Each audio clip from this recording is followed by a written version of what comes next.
हमारे इतिहास पर गर्व करने के कई कारण हो सकते हैं, लेकिन एक महत्वपूर्ण कारण यह है कि हम उस संस्कृति से आते हैं जहां अपने वचन को, अपनी बात को, अपने शब्दों को बचाने के लिए, उनकी रक्षा करने के लिए लोगों ने अपने प्राण तक कुर्बान किए हैं। महाभारत के समय में आप सबको पता है कि कर्ण और अर्जुन के बीच बहुत जबरदस्त दुश्मनी थी, प्रतिस्पर्धा थी, लेकिन इस प्रतिस्पर्धा में भी एक मर्यादा थी। महाभारत के चलते युद्ध में दोनों एक दूसरे के रक्त के प्यासे थे, लेकिन मर्यादा से बाहर हटकर कभी कर्ण ने युद्ध नहीं किया।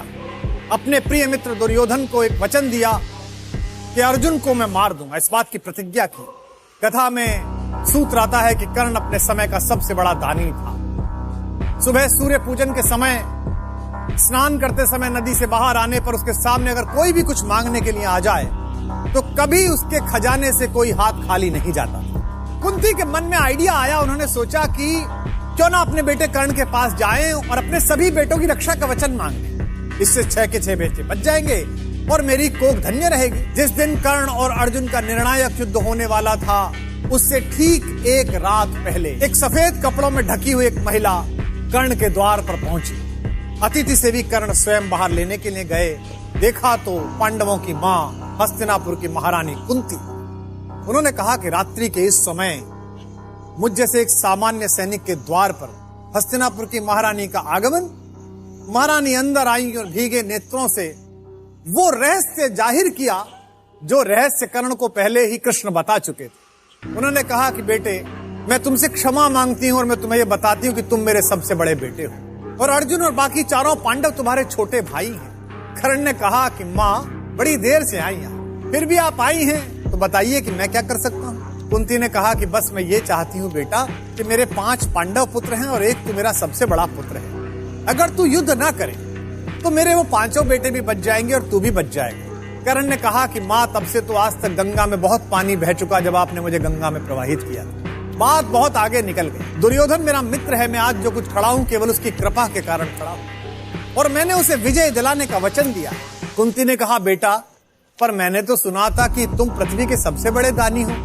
माँ की तरह नहीं, एक याचक की तरह तुम्हारे द्वार पर मैं तेरे दरवाजे से बिना भीख जा रहे हैं। फिर भी तू जीता रहे न अपयश जाने, संसार किसी दिन तुझे पुत्र पहचाने। माँ ने ये वरदान दिया और जाने के लिए आगे बढ़ी। जैसे ही कर्ण ने बात सुनी, तुम दान दान रट रही किंतु क्यों माता, पुत्र ही रहेगा सदा जगत में दाता। बस एक छोटी सी बात जानता हूं, दुनिया तो उससे सदा सभी कुछ लेगी, पर क्या माता भी उसे नहीं कुछ देगी।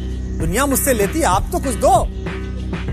सोचो क्या मांग सकता है कर्ण। कर्ण ने कहा, मैं एक कर्ण अतएव मांग लेता हूं, बदले में तुमको 4 कर्ण देता हूं।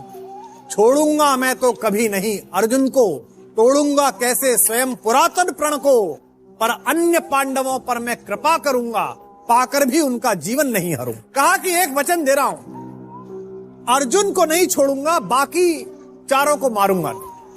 मेरे सामने आकर उनके हथियार गिर जाएं फिर भी नहीं मारूं। इससे मां क्या होगा? दुनिया जानती है कि तेरे 5 बेटे हैं। मैं तुझे वचन देता हूं कि इस युद्ध के बाद भी दुनिया यही कहेगी कि कुंती के 5 बेटे। पर मन में एक डर आ गया कि युद्ध क्षेत्र में इतनी मर्यादाएं टूटती हैं, बड़े बड़े मर्यादा का पालन करने वाले लोग मर्यादा नहीं रखते। कुंती ये सब सोचती हुई चुपचाप आधी रात अपने शिविर में लौटकर रोती हुई सो गई। अगले दिन सूर्योदय के बाद भीषण युद्ध प्रारंभ हुआ। चारों भाई बार बार कर्ण के सामने पड़े और कर्ण ने हर बार उनको शस्त्र रहित करके छोड़ दिया कि जा। युधिष्ठिर के भाले गिर गए, भीम की गदा गिर गई। कर्ण के जो सारथी थे आप सब जानते हैं, जब युद्ध तय हुआ कि लड़ाई करनी और अर्जुन को हराना है, तो कर्ण ने यह कहा था कि अर्जुन को हरा दूं तू, पर अर्जुन के रथ का ड्राइवर बहुत अच्छा है। ड्राइवर कौन है? जो पूरी दुनिया का ड्राइवर है। तो मुझे भी एक अच्छा ड्राइवर दो, एक अच्छा रथ चालक दो, सारथी दो। उस समय के सबसे अच्छे विश्व में 2 ही सारथी थे, एक कृष्ण और दूसरे थे शल्य, जो सहदेव नकुल की मां माद्री के भाई थे। मद्र नरेश शल्य, मामा शल्य, वो दुर्योधन की ओर से लड़ रहे थे। अगर मामा शल्य मुझे मिल जाएं तो मैं अर्जुन से लड़ लूंगा। तो शल्य ने कहा, भाई एक ही बात पर रथ चलाऊंगा, रथ तो चला लूंगा, पर मेरे मुंह से जो निकलेगा निकलेगा, मैं बोलता रहूं। इसीलिए संस्कृत में शल्य का अर्थ है शंका और कर्ण का अर्थ है कान। जिसने कान में बार बार शंका डालकर पराजित किया वो शल्य है। शल्य ने पूछा कि कर्ण ये क्या कर रहा है भाई, इन चारों भाइयों को पकड़ा छोड़ क्यों दिया? अर्जुन से डरता है, ये भी तो तेरे शत्रु हैं। कर्ण ने मुस्कुराते हुए कहा, आप नहीं समझोगे मामा, ये जिंदगी सिर्फ जीत और हार के लिए नहीं है, बल्कि जिंदगी के बाद बहुत सारी चीजें हैं जिन्हें सत्य कहा जाता है। ये युद्ध तो 5 दिन का है, मैं तो जन्म जन्मांतर का युद्ध लड़ रहा हूं। इस युद्ध के भीषण क्षणों में भी मेरा ध्यान अपने सत्य और अपने वचन से नहीं हटा है। मैंने ये 4 महारथी इसलिए छोड़े हैं, इन्हें जीवनदान इसलिए दिया है कि सत्य के चरणों में, सुमार्ग के चरणों में, स्वर्ग के चरणों में 4 फूल चढ़ा रहा हूं।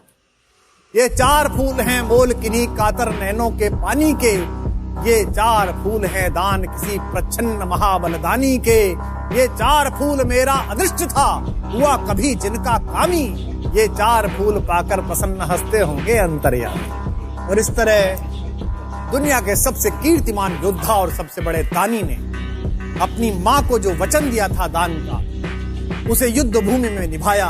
जय पराजय को सामने देखकर और आने वाली मृत्यु को सामने देखकर भी जिस व्यक्ति ने अपने वचन का पालन किया, उसे ही दानवीर महाबली कर्ण कहा जाता है।